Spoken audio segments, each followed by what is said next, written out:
Welcome to this special episode of CareCast, CareNet's podcast on family, faith, and life, with Roland Warren, CareNet's president and CEO, and Vincent DeCaro, CareNet's chief outreach officer. This episode was recorded live at CareNet's 2025 National Conference in Charlotte, North Carolina, where CareNet commemorated its 50th anniversary with more than 1,800 attendees. One of the keynote speakers of the conference was Melinda Delahoyde, former president of CareNet and lifelong leader of the pro-life movement. Just after she delivered her keynote address, Roland caught up with her to talk to her about her passion for the life issue and her history with CareNet. Let's listen in on what Roland and Melinda have for us this week. Hello, everyone. Welcome again to this episode of CareCast. And again, we are here in Charlotte, North Carolina at our national conference, 2025. Amazing turnout. And I'm here with Melinda Delahoyde, my predecessor at CareNet. She was president at CareNet for how many years?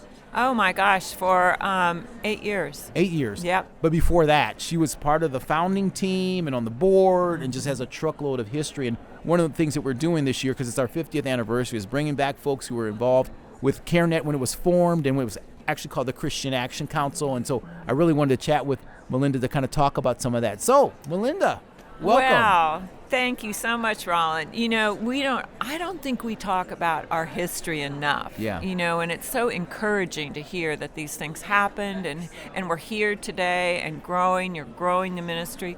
But back in the 70s, you know, the rumblings were there that something's happening and how do we stop this? And that's where Christian Action Council came in. And amazingly, we owe a huge debt of gratitude to the Catholic attorneys who had such, coming out of Notre Dame and their other schools, with such a valuable view of life and recognizing that this will not stop here. Yeah. And this is an attack on the sanctity of human life. And so they took all those court cases knowing that Roe v. Wade was going to come up. So Roe v. Wade hits, and it's like, oh my gosh, abortion is legal all over the country. And that kind of stirred us up. We've got to do something. So at first, it was we've got to organize Christians in their communities to get the word out, to help women in their communities. It was very broad, but it was very much we've got to get the word out and help. And then what we realized is we'd come to meetings, to board meetings, and there'd be all these letters, like hundreds of letters from women, mostly women around the country, and they're saying, we understand this, we know this is wrong, but what do we do for the women in our communities? Right. And that was the beginning of, we need to help them. I mean, there were no manuals, there were no conferences, there was nothing. So I would travel around the country, and literally it was women who had time and energy and could be involved in this, and they've got this building and their husbands help me doing something, and they're having banquets. It's banquets? What is it? What are you doing with the banquet? And getting speakers, and so they really started that across the country. And that's pretty amazing, because at the time it was Christian Action Council, and the focus was really on sort of advocacy. And you had very peaceful demonstrations across the country with people just saying, you know, they believed in the sanctity of life and that sort of thing. And we were there, like, with the staff coming in, hey, by the way, look at all these letters. And it's like, wow. And that was a hard decision to make because it meant taking us into another part of the life movement. But it was so obvious that that's what we were supposed to do. So literally, I'm writing personnel manuals. I mean, we're writing fundraising manuals, and we start to give, you know, some help to centers, and it just grows and grows and grows. And that's what we were. Doing that. Well, and you were just there from the very beginning. Yes, and that was a difficult decision for some of our board members but I give all credit to Harold O.J. Brown. I mean, he just accepted this so well and said, Melinda, go with it. Yeah. And so and look what God did. I mean, look what God did. So you're in these meetings with Harold O.J. Brown, C. Everett Koop, Francis Schaeffer, Right. And my understanding is that you guys had some early meetings at, they at Billy did. At Billy Graham's Billy house, Graham 'cause was involved. And wasn't his wife on the board for a bit? Ruth Graham? That would have been before me. Before you, okay. Before me. But Yeah. yeah, it was just taking place, and I mean, Francis Schaeffer was my hero. I mean, that's why I went to study philosophy and go on and get my master's in philosophy of religion. And it's like I'm sitting by Francis Schaeffer. It was just, and they were all so smart, and they saw exactly what would come. And so, and then Frankie starts putting out, whatever happened to the human race and all these things. And it was God really just coalescing all of us in different parts with the same goal. Gotcha. So when you it started with the pregnancy centers, do you remember who the first affiliate was for CareNet? Oh my gosh, who was? I think I had heard it was in Baltimore, but I don't know if that's true. I think it's Baltimore. Yeah. I think it's Baltimore. And we didn't have any consultants. We didn't have any materials. I mean, we're sitting there writing materials on how you start a 501c3, giving them information. I mean, it was homegrown, but with something? Great minds and hearts behind it. Pretty amazing. Yeah. And then the conference piece started, right? Yes, and there, back then, everybody didn't do a conference. But this just came up and stuff. It's like, look, we've got all these centers around the country. We could pick a great place, and they could come in, and we could train them, and we'll get a good speaker. It's like, okay, I think, and some people were beginning to do that. But for us, that was the perfect venue to get people around the country to be involved. Yeah. And then the years of big donations, and Mr. X being the biggest of those. But so we had, no one, he didn't want anyone to know his name, and very quiet about it. But literally, that man gave money to start many pregnancy centers. Yeah, and that really was just sort of an amazing part of this, because as you're going out there and you're speaking, and I've seen some stuff that had happened over the years with all the different was that have been a part of CareNet over the years, and Guy Condon obviously was one of the ones. Guy Condon was the most devoted and brilliant man, and he was working at Americans United for Life, which was the legal arm. Now, were you on the board back then? I was, and I actually had worked for them when Bill was in law school at Northwestern, my husband then, and I had worked at Americans United for Life, and Pat Truman was in charge of that and everything, and it just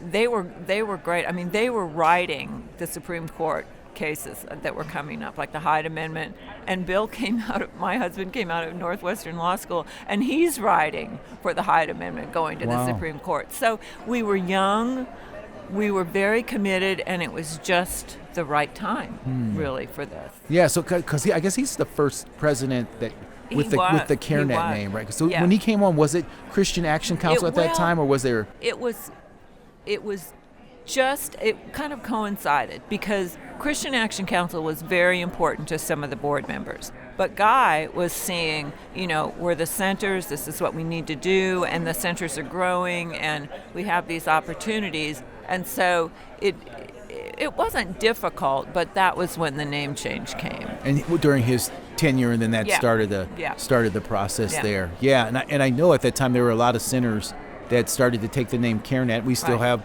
a fair amount. I think it's like 10-11% in our affiliate network now that still have the name CareNet. And he had a big focus on trying to do that. He had a big focus on that, and he was just brilliant, and he was devoted. Yeah. So it's amazing. Well, I imagine you were kind of speaking to the group, and I spoke on Wednesday. But it's something when you're up there and you look out into that audience. I think we have close to 1,400 folks that came. This is our biggest conference ever. I know. And 145 exhibitors, and I imagine for you, from the very beginning, starting like in the living room of somebody's house or something, and seeing what this has become, I imagine it's got to be pretty amazing. I'm just so thankful. Yeah. I'm so thankful for all the years and for the things that didn't work out, and God protected us from many things. Yeah. And I just think, Dr. Coop and Joe Brown and Guy and all of them, I just envision them looking down and being so proud and happy of what their work had done. Well, absolutely. And you're a big part of that too. Pregnancy Decision Line, which is a big part of what CareNet does. That's you. Oh, it was me. And that was a time when CareNet was able to get great donors who came in. And so Pregnancy Decision Line, it's like we can serve her right then when what if she can't get to a center? It's a great collateral piece to add to us. And so very. Yeah, and that's been expanding. We now actually have kind of two hubs, one in Dallas, and then still in Virginia. We've got a couple people there, and then people sprinkled across the country taking calls. And with the abortion pill available, the abortion pill, I think all of us who kind of were there from the beginning would agree that this is the most dramatic and difficult thing that we've faced. Yeah, absolutely. Yeah, because you have no.